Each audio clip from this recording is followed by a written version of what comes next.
I've never been the kind of person who plans for the worst. I'm more of a wing-it traveler, book the flight, toss some clothes in a backpack, and figure the rest out on the way. So honestly, I used to think travel insurance was just extra. Like, sure, maybe if you're base jumping in the Andes or something. But for a regular trip? Nah, I'll be fine. At least, that's what I thought until I wasn't.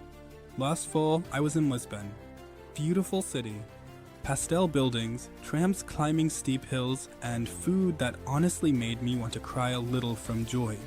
I'd been there a couple of days, working remotely in the mornings and exploring in the afternoons. Then one night, I started feeling off. Like, really off. I thought maybe it was just something I ate. A little stomach bug, whatever. But by morning, I couldn't stand up straight. I was sweating, shivering, and my heart was racing. I remember trying to Google symptoms between bathroom runs, hoping it would just pass. But by noon, I was on the floor of my Airbnb, unable to move without waves of nausea and pain. And suddenly I was panicking. I didn't know where to go, who to call, or what kind of hospital I could even afford. I didn't speak Portuguese. I was alone. And that's when it really hit me. I was abroad and I had no safety net. No backup plan. No travel insurance. I ended up messaging the Airbnb host in a panic, who thankfully was an angel and helped call a doctor. They came to the apartment, gave me fluids and meds. I later found out it was a bad case of food poisoning, mixed with dehydration and probably stress. I was lucky. Like, really lucky. Because if it had been something worse, if I needed to be hospitalized, that could have drained my entire savings. The whole thing cost me almost 400 euros just for that house visit and meds. And it shook me. I mean, we plan for flights, hotels, the cute restaurants we want to try.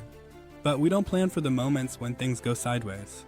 When your body just stops cooperating in a country where everything is unfamiliar. After that trip, I promised myself I'd never travel without insurance again. It's not about being paranoid. It's about being practical. And honestly, peace of mind is the most underrated travel companion. Now, I use this service called Auras. You can find it on Google, or I'll drop the link below. It's kind of my secret weapon.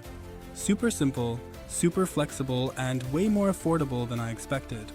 Like, I don't have to dig through weird fine print or talk to 10 agents.